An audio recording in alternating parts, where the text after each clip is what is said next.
كيرن سأيوب. السلام عليكم. حيث تنسية كرين سأيوب يوم 10 كيلو أبريل سنة 2004 واليوم لبدا الأخبار قل كده قلكم سلف الأخبار.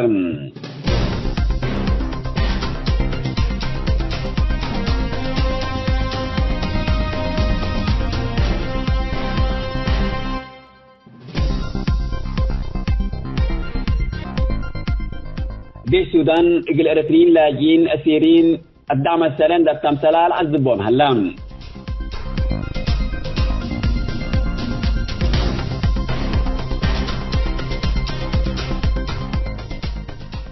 حكومة توبيات عذيب أريتريين تتلالم.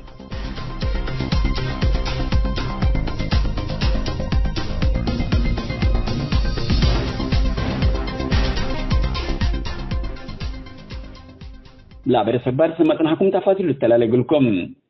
من أديس أبان نتبقسوا بقبي السودان ليبيا عند الأطو خبرهم طيون على أريتريين كم أسيرين تعمل سرين دا التمثال اليوم دي السودان اطلع عذبهم للرأي فيديو دي سوشيال ميديا نشور هلام. اللهم أنصار تركبتهم 10 أريتري بالكمسة من خبرهم طيونكم على ودي بقبي مسلحين قطوفانكم علو حقوهم دي السودان من مسلحين عند حرر يومكم أسيرين دعم السرين دا التمثال اليوم لعذبهمكم هلام دي السوشيال ميديا نشور لها الفيديو لأكدم جاي السودان إقلا أريتريين كما أتحرب لطيوم من داتم سلام ديب لعذبوهم سلتريه قد يتقول لهم أريتريين لاجين حلول قل تركب منظمات حقوق الإنسان قل أمرهم جيد قل لقباء واجب كلهم أريتريين توم حكوا أحداث السودان منا دولة أسك ليبيا أو مصر قل لفقروا لجربوا أريتريين لاجين اترأسهم كل أنواع الجرائم جركم هلام افنتي دي بقى السودان اتنتم الميليشيات دعم السريع او ديش حكومة السودان دول اللي تثبتهم كليتهم جهات الدعاية السياسات اللي تنفع بومكم اللو لتأمرهم.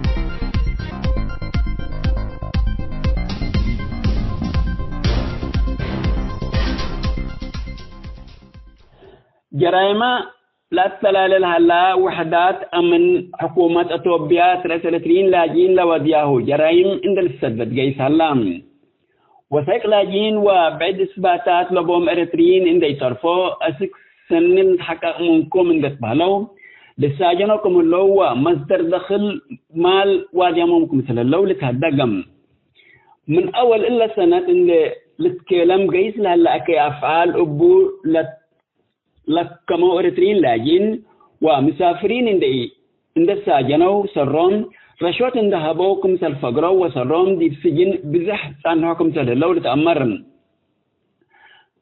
من أثيوبيا أبقى بي رسميات أسك الدول الخارجي قل فقرو إجراءات ودول اللو أريتريين عند يترفون دول إقل فيزات عند تبهلا أسك $3,000 إقل تفعول تكسبه اللهم حكومة الدلالة أثيوبيا بثبت اللي قبلها لا كأفعال أسك الله أذيم حاريت كمهلات اللي لا تفناتو أنفار أمن أريتريين جرائم ودكم تلهلو لتهدقم رئيس وزراء أثيوبيا أبي أحمد لبحرب ضعف وحزن نبر لها الله شعب تجراي يقل لأرده من أولوياته لتوبكم هلام أثيوبيين يقل أريتريين هي حتى من ناس يركب باند بيلا خدم لها الله من قبل شكفتك أفعالتم قايد حشم شعبيت وأبي أحمد الشيمة تقل لمبرو لأرؤول اللو تماثيل حرب ديبو لتفنا تأبسال لتنفعكم اللو أريتريين لاجين من السلف ومار إقل لتلهو أبوهم لا قادركم توم دلت حبرتانهتم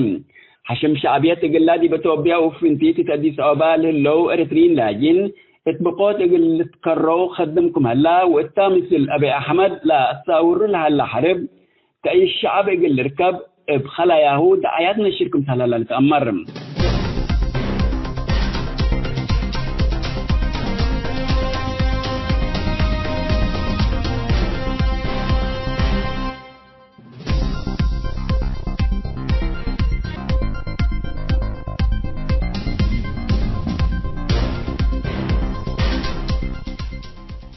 حيثم ما تنسيت كرين سيوب قل يوم دولة على أخبار دي بالله تاهم هلام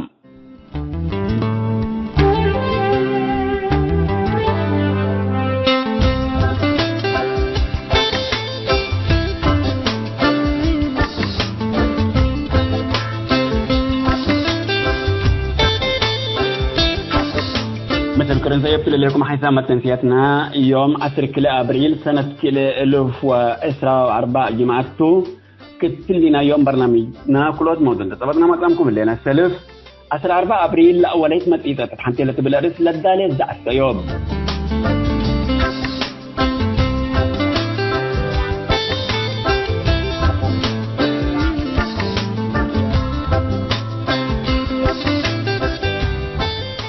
كلام ودنا ملينا عادل صالح مناسبة 14 أبريل يوم المختطف الإريتري مثل السيدة سعاد جابر حمد وكد وناشط سياسي وحقوقي استاذ أيبولا ودي مقابلة كلام ودنقو بكفال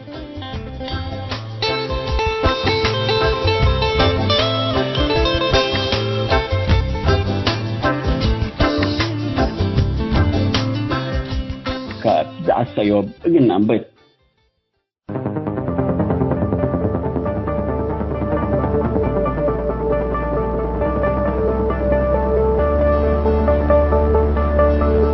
أسر 4 أبريل لا وليت مسيفات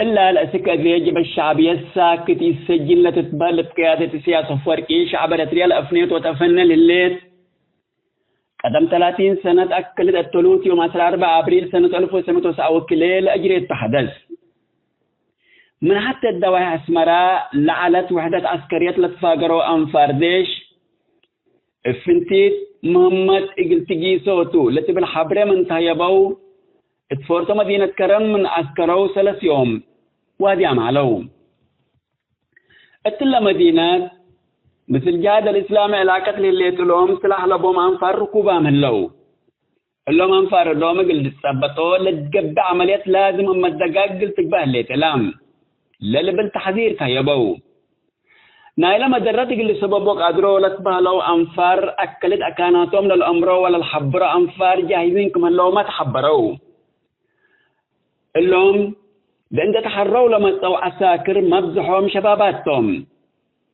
بأساس لا تهيبتهم حبرين اقلت مدينة كران هلو لتبه لو مجاهدين اقل لواجهوا مداليتهم اتمموا لا كانت المجاهدين أمر لتبهلو لتنظموا جماعات السلمتك أنون ما قطوا من قلب بولة لتحركوا لعمليات لنفذ حروب على ديش مرحة لو اللي كله أكي أفعال وفناء أبريان للتحبك شعب مدينة كران الحريات مسلوا على 9 ما يعقل العيد للدالة على تيكون مدينته أكي أفعال وفنا لتحبك الله لا مثل إعلام لعمليات يقول لعوتو حروب على ديش يقول مجاهدين توم لتبهلو مواطنين يقول لتبطو مسلات مدينة كران لعلو أنفار مخابرات 72 مرة لعلت مجموعات اللي تراكبوا شكلهم يقول نظموا على تلوم وفعلا كم سلوا دو مسلحين توم لتبهلو ابحثت حبره يبام لعلو عساكر لمدنيين معلمين ومشايخ يكون سلاح اللي ركبوه من نفسهم لدافعوا بمروي كمان يركبوا مسلم سلاحكم أي هلا إن بيلوهم لا تعوبامكم علو عائلاتنا لجريمة لجريتهم معلمين شهدوا إلا نتحزوا العلو كلهم كم تلتبطوا التاقلوم قلت تثبات ما تطلع على فنتيت قوات عسكريات لعلت التحن تفورتو أديس بداليات حيلي مدري كرن لهليت التأكان نسوهم حرا كلهم بحبر أسك أسمراء قرة كالاي مركز بوليس كارشيري الهلا وانجل مرمرة اللي تأمر سجن آتوهم سرهم أسك ورا أبريل سنة 1997 التل سجن اللي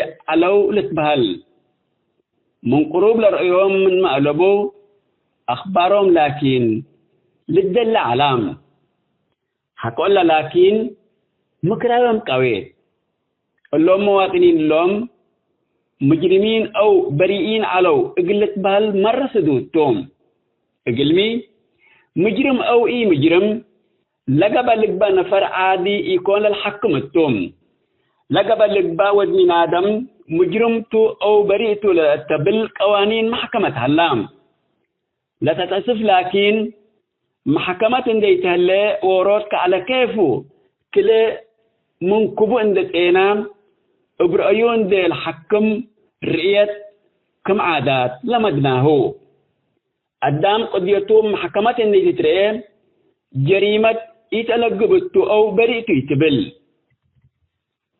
اتلا قد يتلا لكن حتى نتأكدنا قلنا بلا نقدر مسألة الليل تختطف على جبل الشعبيات أكي أفعالا نوسع كلسة بالتأمر لقد أسست حزل على النظام أجهلات وديب سلمت لنبر الشعب يكون فاذع وفاهم مجتمع لي تركبتكمتو كل الأمر حقيقة تام منا مجتمع زيادة للترأو مواطنين بسمية منكا بسمية يمين بسمية إسلاميين وبعد إن نفعت واعيين وفاهمين محربة إن تفني ما تتام شعبيات اللهم ما سلف من مدينة كرن أريل وديتم معلمين ومشايخ منا من خلقت والديل على تكي أفعال فنتيد قبل وديتا جريمتهم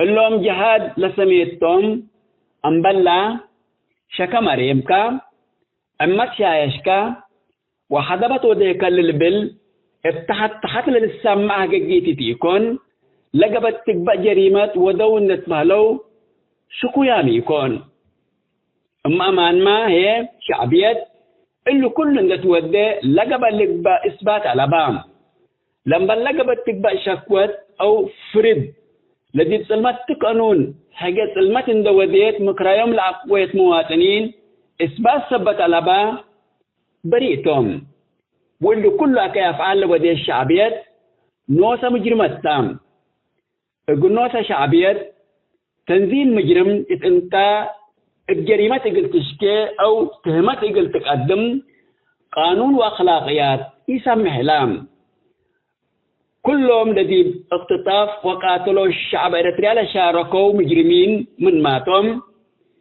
ديكتاتور سياسة فرقي زياد كله مسؤولية رفع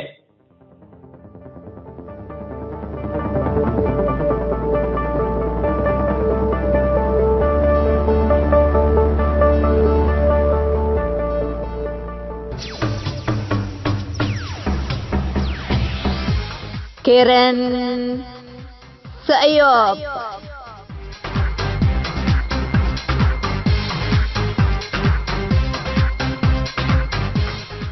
بسم الله الرحمن الرحيم. السلام عليكم ورحمة الله وبركاته. كالاي كفال مقابلتنا مثل قاشانا نواصلها لنا عيب جبل كالاي كفال ردب بكاقل استبديته زانا لمقابلة اليوم بذكرى 14 أبريل أو كمان بذكرى يوم المعتقل الإريتري بلا ذكرى لنا نتهاجر اليوم دي بلا موضوعنا دي بلا نتهاجر كلنا ردي اسكي لجنة اللي منظمة أو كان مفوضية يوم المعتقل الإريتري تتبهل دي بلا أوروبا طبعا نشاطهم كلهم تابعوا لنا وسائل التواصل الاجتماعي وحتى بالصورة يكون إلا يوم المعتقل ذكورة وقصصنا مختطفين لما تصديبا واللي فاسكي اللي كله طبعا احنا نريون ده لنا من كبار نريون ده لنا طبعا سنيته وعاطفي اكثر من ما انه هو عمل الاديب لنا اسكي عمليا ما قلت يوجب لما فوديت اذا احنا لدغط ديبان ده قبي عامة كارثين دي كل برا لنا مغني دوج بيننا على يعني قل لهم مختطفين دي بعدنا لهلو بالمحاكم حتى مديرنا برا هلو ما يتامتم محيا ايام ليله تامروا عمليا على الأرض مو دينا مو قبع على الواجب وميت لي قبع. تفضل ردي. والله يا أخي لي قبل بزحته. يعني المسألة هي مسألة سياسية ومسألة قوة. يعني أنت قوت من ألبك من سمعك، يعني لازم يكون عندك قوة عشان تفرضها على الواقع. فالمشكلة هي ضعفنا كمعارضة. يعني المسألة هي أكثر مسألة سياسية.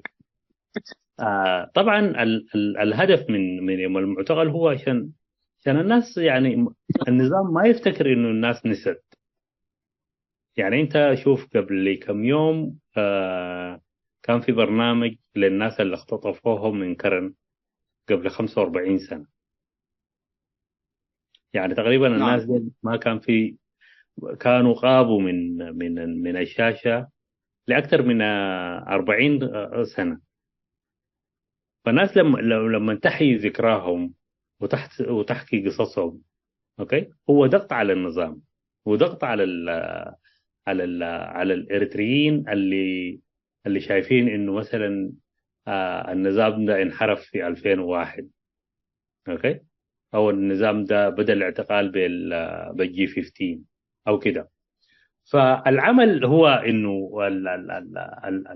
صوت المعارضة لازم يكون قوي. لازم المعارضين الاريتريين كلنا يكون عندنا صوت. يعني مثلا لما نطلع مظاهرة نطلع بالآلاف، نعمل ضغط على الدول اللي نحن عايشين فيها، لأنه ال النظام الدولي ما يعمل إلا يكون عندك دعم من دول. فلازم نلقى دولة تتبنى قضايا الناس دي وتواجه النظام في المحافل الدولية. في كذا يعني أماكن ممكن تقدم هذه الشكوات. مثلا في الفريق العامل المعني بحالة الاختفاء القسري، في الفريق العامل المعني بالاختفاء التعسفي، في اللجنة المعنية بحالة الاختفاء القسري ثاني، في كذا كذا لجان. لكن اللجان دي هي يعني مجرد منظمات أممية، ولو ما لقت دعم من دول بعينها تضغط في الأوراق هذه، ما حيكون في عمل. ولحد يوم الليلة للأسف ما في دول اتبنت قضايانا، ونحن كمعارضين ما قدرنا يعني نوصل شكاوينا بطريقة مؤثرة لدول من دول العالم، حتى لو كانت دول أفريقيا. أوكي، مثلا موضوع المحقق الخاص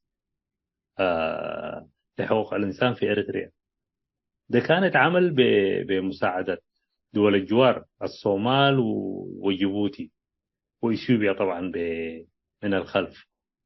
أوكي، هسه خسرنا الصومال وجيبوتي وإثيوبيا، معانا مين؟ فالمسألة هي سياسية أكثر من إنها تكون مسألة حقوق وعدالة وكذا. يعني الدول بتمشي مع مصالحها. فدي هي المشكلة الأساسية. فما عارف هتتعامل كيف، لكن إحنا لازم. أنت طبعا ردي مثل اللي علاقاتكم كويسة بالجاليات السودانية.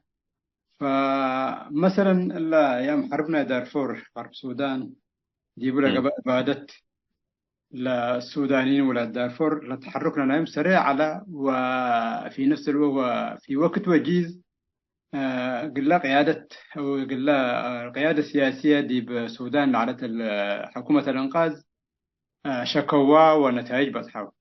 طيب أنتم ممكن تستفيدوا منهم قدره، يعني مثل التجارب اللي يعني بعلاقات لك ببقى لك يعني كفوت لأبوي لأقول لك هاي ده وكذي ولا بصحة، وأنتم يعني التجارب لك تستفيدوا منه يتقدرون مثلا تجيب اللي برا لهلنا عندنا هنا. والله هي المشكلة يعني ما مشكلة عدم معلومات أو قدرات يكونين. يعني زي ما قلت لك، يعني أنت داير لازم دول تتبناك. يعني في دول ممكن تعمل ضغوط في الحكومة السودانية. الحكومة السودانية زي أي حكومة عادية عندها مصالح خارجية، فعشان تحافظ على مصالحها الخارجية بتتعامل مع الدول أو بتخاف من الضغوط. أما النظام اللي عندنا ما في حاجة يخاف عليها. أوكي، علاقاته بايظة، ما عنده استثمار، ما عنده شعب يخاف عليه. يعني الأنظمة الثانية بكل آه، يعني بكل جرائمها وبكل مشاكلها، أوكي، كانت بتخاف من ردود فعل الشعب. يعني مثلا في السودان، لو الحكومة السودانية علاقتها باظت بالدول الأخرى، سعر سعر العيش حيرتفع. نعم. أوكي، أو سعر المواد الغذائية حيرتفع، فالشعب ممكن يثور. فهم عشان يوفروا للشعب احتياجاته لازم يصلحوا علاقاتهم مع الخارج، وعشان يصلحوا علاقاتهم مع الخارج لازم يسمعوا الشكاوي هذه. يعني في كذا عدة شكاوي مرفوعة ضد الحكومة الإريترية، لكن الحكومة الإريترية ما قاعد تستجيب، لأنه ما عندها مصالح بتخاف عليها ولا شعب بتخاف منه. يعني الشعب الإريتري ما عارف إنه عنده حقوق في بلده. يوم الليلة الإريتري لو ما معتقل بيكون ما عنده مشكلة مع النظام، ما عارف إنه النظام ده المفروض يوفر له العلاج والدراسة والأكل والشراب وحاجات كثيرة. يعني ما نحن ما طالبين من الحكومة الإريترية الحاجات دي، وما عارفين إن عندنا حقوق عليها. بالعكس، يعني أنت لو خلوك ما اعتقلوك، أنا آه أنت عايش ملك في إريتريا. تمام. ناس كده أستاذ سعاد، أنتم لعوائل أو كان أبنائنا مختطفين على فكرة اليوم المعتقل أنا طبعا يوم اختطفتم بالله، لكن سميت سبت سميت اللي فوجدتها لا مختطفين، لا أنتم ولاد مختطفين دي بخارج لكم أولاد وأوالد نزومام أنتم كده دي محبر مثل نتنزمكم حد واصله وكن برنامج بكم أو نظام بكم كيف تتواصلوا مثل حد. تفضلي. طبعا لا يا أستاذ عادل. نحن طبعا السؤال حقك سؤال جدا جيد، لكن بالنسبة نحن ما مختلفين عن الناس. يعني هل نحن مختلفين عن الناس الثانيين؟ نعم. نحن قلمي مسلك نحن اللي قلمي مسلك هذا احنا من اللينا قدام نتنزم حقوقنا لكم. انا كلنا عمل انا الناس اقارب يا الاولى مختطفين وكانوا من امر، لكن لا اقرب الناس قال لهم مختطفين لاولادهم اختلاف بعد يكون لاولادهم قلمي لاولادهم قبوا فجر سياسة تتغير. احنا اولاد احنا نبلو احنا نريو عنا دي باللي زمان الحرب اللي دي باللي وقت اللي مثل حرب دي بداخل اثيوبيا لقبت حكومه اريتريا جنيتنا الناس جوا اتيتم بالاجازه من اورو من برلمان من مؤسسات عسكريه من قال جوا فجر سياسيا مصالح سياسيه زي اللي على ردي مصالح سياسيه اقلا ممكن من قدامكم نازل رتبه من دمكت نازل من يعني من حقوقك تتنازل. يعني مثلا معارضة والنظام مثل حلت هاجو مسألتنا إلى معتقلين هي دي مدير دفونا هي ومصالح احنا ولاد أزحنا رجله فجري للحقوق لا دافع نقول ولاد معتقلين أكثر حاجة من ولاد معتقلين من يدافع يقولوا من يهم ولا زيادة ده إذا ندت نزمكم من سنة مسألتنا تنظيم سنتها فاحنا دي بالله اسكي دي بالله مسألة الله مواجهة من ولا احنا من قدامنا زيادة احنا ندبركم كتم بهلا من انتم قضية. لا حكايتنا من قدامنا زيادة يكونين العالم كله. نحن كأريتريين أول شيء أبناء المختطفين كثيرين هم، لكن أوروكا بظروف يمكن احتمال ما يتجمعون مثلا. لكن اللي المفروض هو الجهات المختصة، الناس المعارضين، الجهات المختصة بالنسبة للشعب أريتريا بحقوقه لطلب اللي واجبهم تهتم، لكن احنا كمان كواجبنا أي حاجة مننا اللي تتطلب المفروض نجاوب بنا.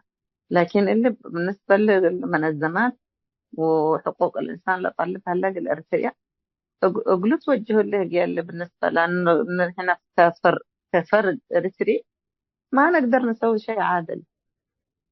مثلا نقابات اللي بقولها لا، مثلا عمال هذه نقابات، لنا عمال نقابات بهم منظمين توم، نا أطباء نقابات بهم منظمين توم، نا دكا كمسلو لما السر اللي قدام دائما نظمة من قبل كشقة من قبل حقوق لنا ينوسو ترى دافع ديبا رديس كده يبقى قبل ترى دي. طبعا فترة الحرب على ديب اثيوبيا، والحرب طبعا من اريتريا بقى 6 وممكن من فداخل المنطقة ناي تجراي علت، وبالله كانت معارضات أكثر الناس معارضات المختطفين ديب سجون نبرر الأقلام دافعوا على مسألة بقى يروى مثل نظام قبعو مثل سؤال أنا مثل سعادنا تهاجري بالعنا زي مسلوق وقلت أثرت كل مسائلنا يا مسائلنا أنا مختطفين عند ترسعوا حتى نوسو شعورنا يا ولاد مختطفين الاحترامية علوني وقل سياس لحلو علو فتمني يقب سيادة عدنا اللو يقبتني ويحافظنا ديباني لازم أزيحنا هي مثل جيشنا نقبأ مثل حكومتنا نقبأ من ويانا مفرح لنا ويانكم ما ويانا من أبنا لنا فرد ديبنا وقدامنا لشاة تفت شيوخنا لشاة تفت ولكم سولين ده حسبه وقل لنا نظام برأوه وبالزيادة عدد زابو بقروشهم نقبو ولا بلسانهم نقبو عدد زابو. فلا مسألة الله هي هل تأثير قل هلا لك أدري مثلا لنظام قيرة من قبل فكل أي خطورة بديبة معتقلين، يعني ملفنا معتقلين خطورة بديبة يمكن لملف للدباء كنا كمسل عقلية اللي بزحت من قبل. والله دي صعبة. ما أظن ملف أولا للنظام يعني تجديد كل يديه أو انفتاح كل يديه وإلا معارضة لعلت كل استقبل أمل ألبوني أنه النظام قيارة من قبل من داخل قيارة من قبل ردل النظام لا وملفنا معتقلين كله خطورة بديبة. طبعا المشكلة إنه المعتقلين ديل معتقلهم النظام، يعني نحن ما عندنا أفراد أو مسؤولين قاعدين نطاردهم. يعني أنت لو لاحظت المسألة كلها هي تكمن في إساس وكأنه ما في زول تاني في الحكم. يعني مثلا يقول لك يا أخي ديل وما هم ذاتهم ضحايا وكده، لكن زي ما كنت بتقول الحرب الأخيرة دي عملت صفت المعارضة بصراحة. يعني عرفنا المعارض منه والما معارض منه، فهي رب دارة نافعة لبلو.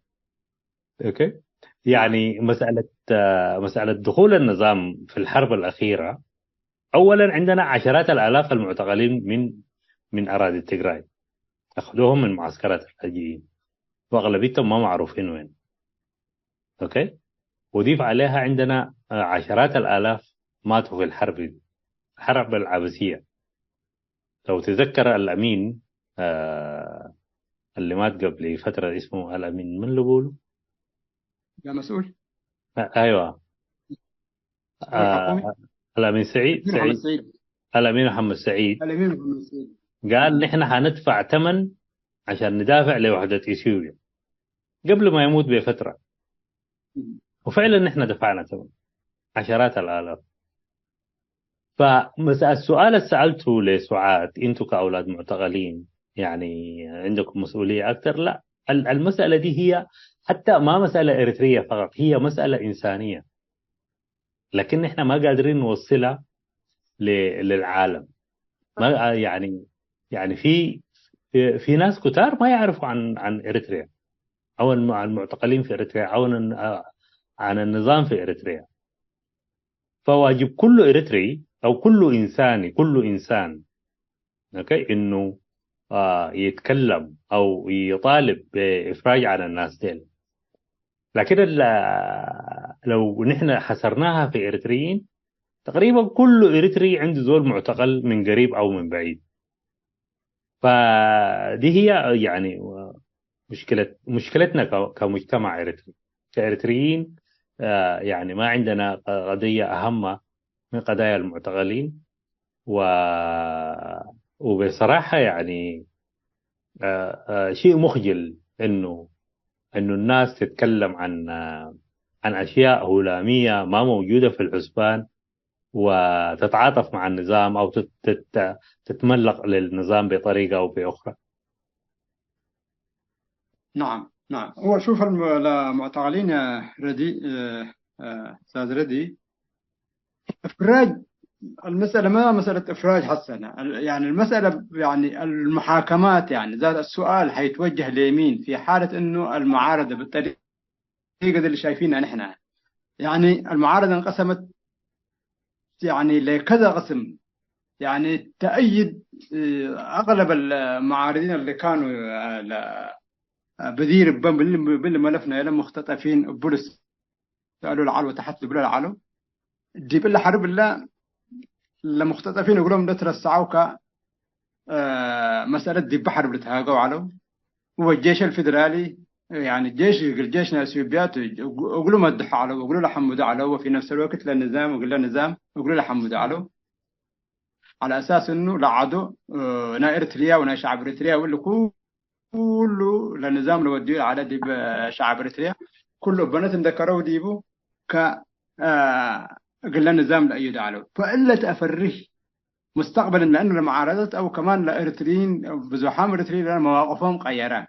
تغييرنا يا مواقف دائما قضيتنا إريتريا سياسة تتكرر قبل إنسانية تتكرر يهليتنا إنسانية الإنسان قضيته إنسانيا أو كان ضمير بدو للرئية يعني يغيرنا موقفه ديبو مبدأ دائما صنح. فدي بالله سؤال دي بالله المشكلة لا حنان بالهلينا يعني عشان كده لا دائما لقضية الإنسان لا بعله نوس مسؤول منه قل لك بابه مسؤول منه هتوق اللي تحركه هتوق اللي تحركه هتوق اللي شكل ده يقبي أقل حاجة في حالة لقضية دي بالتنازل قل لك بقى ديبا قدام نازله منه من قبل لا قل لي بقوله. فأبوس حنا دي بالله سؤال دائما ضروري أسرنا إلى مختطفين ضروري يعني حق التعامل بقى وضروري قلت تنظم جهات اللي تنظمها قلت هلا هليت يعني انبل هلينا بس كي دي يوم المعتقل برضو مننا كذا نفكر يكون يوم المعتقل. شوف يا ردي طبعا يوم المعتقل بالله كانت لا يعني اختلفت. احنا يوم المعتقل يوم 14 ابريل او 13 ابريل يعني نتذكر مجموعات الليت كمان يوم المعتقل يوم 15 الجروب 15 اللي تبهلوا مسؤولين الى حكومه العلو دي بحكومة العلو بدير للسجنوا دي بالله من اللي تتحسب ما أعرف ده مجموعات حتى ل 11 سبتمبر يوم المعتقل اللي بقول له قل لا لصحفيين لصبتوا ديبا إريتريين في حد ذاتهم ديبا مع ذات أختلوا فاهم هلو. فديبا من دون ديبا مفوديت ديبا مفوديت على كمسلم نشاط على الأقل كديبا لما صارت اللي موديكم يعني قلت أنا ناقشكم يعني قلت وحدوا أمعل كإريتريين يوم المعتقل أمل حتى قلت توحدي قدرت. والله يا أخي اختلافنا يمعل اختلاف نعوش، وكل يوم دي بإريتريا يوم معتقل يعني رمزيات هي. ويوم 14 أبريل طبعا تقريبا الناس يعني أجمعت فيه. يعني أنا مثلا لو عمي اعتقلوه في يناير 10 يناير أنا حيكون يوم المعتقل لي أنا شخصيا 10 يناير. لكن برضو ما يمنع إنه الناس يكون عندها أيام كثيرة إنها تتذكر فيه المعتقلين الإريتريين، لأنه النظام وأعوانه داريننا ننسى المعتقلين، فنحن نقول لهم لا. فالمفروض يكون كل يوم في السنة، ما يكون يومين ولا 3 ولا 4، المفروض يكون كل يوم. أنا ده رأيي. والناس اللي بدوا يوم مثلا سواء 18 سبتمبر، أنا أتذكر يعني كان عندنا منظمة حقوقية قبل قبل المنظمات ما تكتر يعني، وأغلبيتهم اتفقوا إن يوم 18 سبتمبر يكون يوم المعتقل. فأنا من ضمن الناس اللي كنت بقول يعني إنه نحن عندنا ناس معتقلين من أيام الاستقلال. أوكي، في ناس اعتقلوهم، ناس زي القاضي مرانت وغيره. أوكي، كتار يعني اعتقلوهم. يعني الناس اللي كانوا مثلا اللي اتهموهم إنهم كانوا في شغالين مع اثيوبيا وكده، دول اعتقلوهم بعد التحرير مباشرة، ولحد يوم الليلة ما معروفين وين. اوكي، الاختلاف هو شنو؟ الاختلاف انه ديلك كانوا مع النظام الاثيوبي.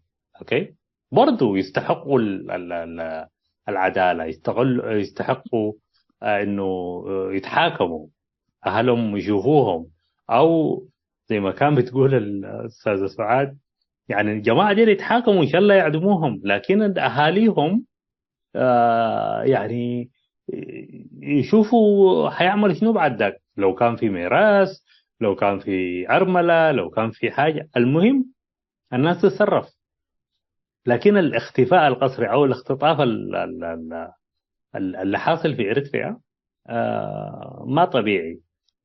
فكان في اعتراف إنه في ناس اختطفوهم قبل كده، لكن يعني كيوم ناخذ اليوم ده وكنا ماشيين على هذا. بس لما جات 14 ابريل مع 18 سبتمبر ما اعترضوا كثير، وكتار منهم بيشاركوا معانا يعني. فانا ما شايف انه دي مشكله هي. يا ريت يعني لو يكون عندنا مجموعات بتتذكر المعتقلين في ايام مختلفه وكلنا نشارك فيها. ما هو توحيد الجهود وفي يوم واحد يكون أفضل يعني منا. اللهم بنهم لاحتفلوا، اللهم بنهم للذكورة، وليهم بنهم للذكرة، وليه بليه اللي اعترف فزب زحام احنا جيب لنا ريو لهلاني بلا ساحت ليه بليه اللي اعترف هلا سرهم قال لي فلان تو لتبهلك بوت لا دائما ذكريات ودوا وليهم كنا البلو، لكن يعني ضروري تلا توحيد انها الى اصوات، وكل مسلحد ودايا من قبي حتى كمان صوت لصوت، حتى مرات فقرة من قبل من حتى اتجاه زيادة نتيجة لمسي. لكن مجموعات هذا مجموعة 14 أبريل بنقب كمجموعات لا هي بنسمي شوية لمشكلته في زيادة زيارات لقدام واجتهادها توحيدنا لا أصوات بقى يعني. فاسكي يمكن دي سعاد قلنا قبل عامة شوية كده قلنا أتفاعل ذكي معلش أنت سامحينا حقولا اختطاف اسكي دي بأسرة لقب أكي حال اسكي شوية يعني وقت فقط كينا كفل ولا حوكي أيانا بروح لو برا لنبر لا كفل ليث لا لو ودا اسكي شوية كده وشرحك قلنا. الحمد لله عادل، الحمد لله. أنا عايشة على وحوية الحمد لله. أبو ورا كان تجاوز أبطال الحمد لله رب العالمين.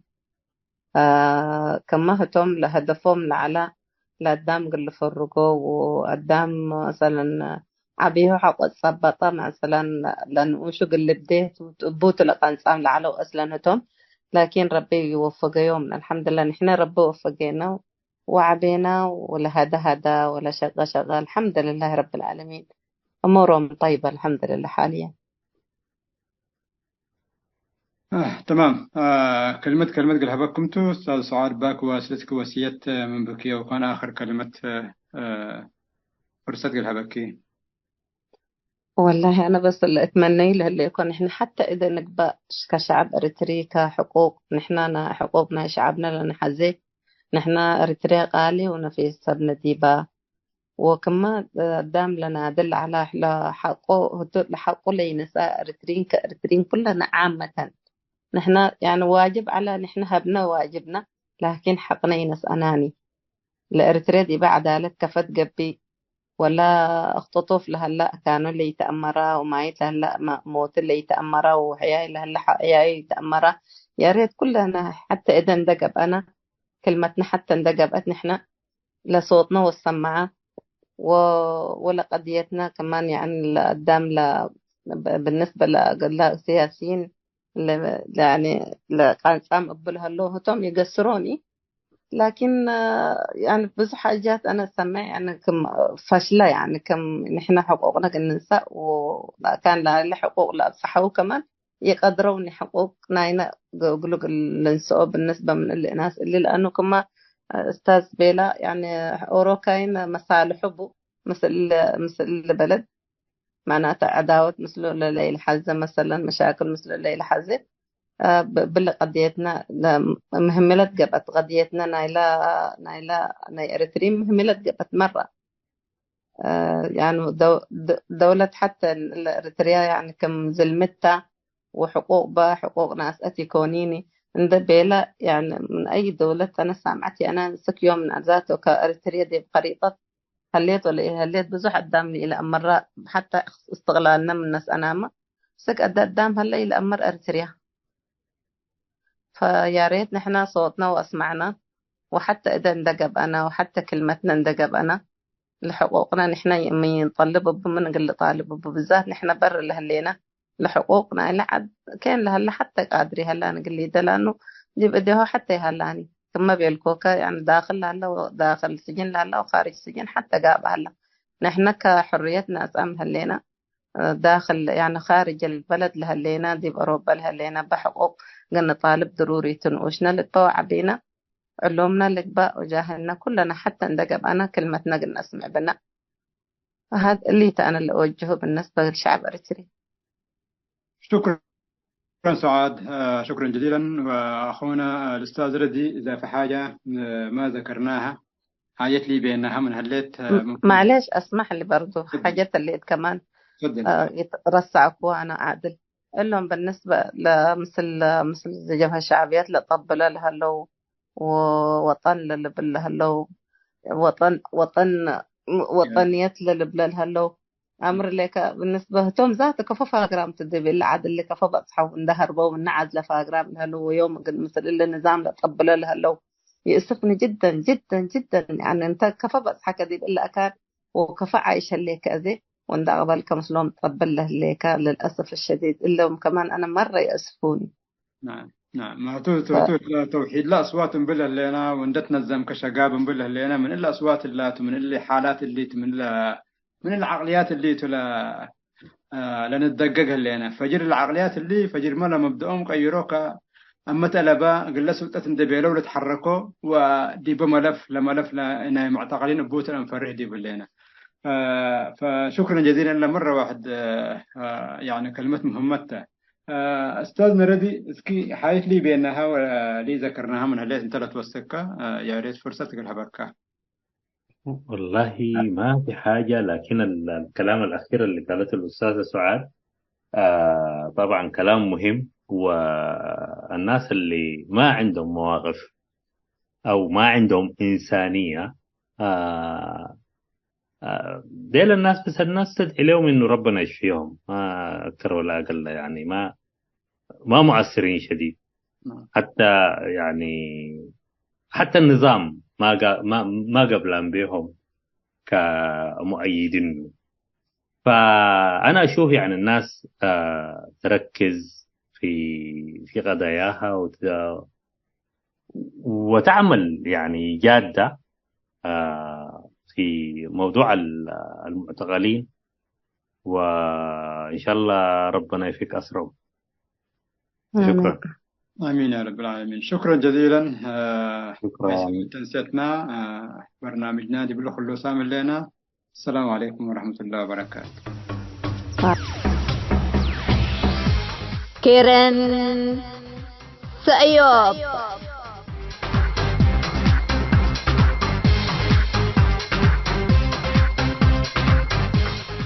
هاي سامة تنسيت كيرن سأيوب.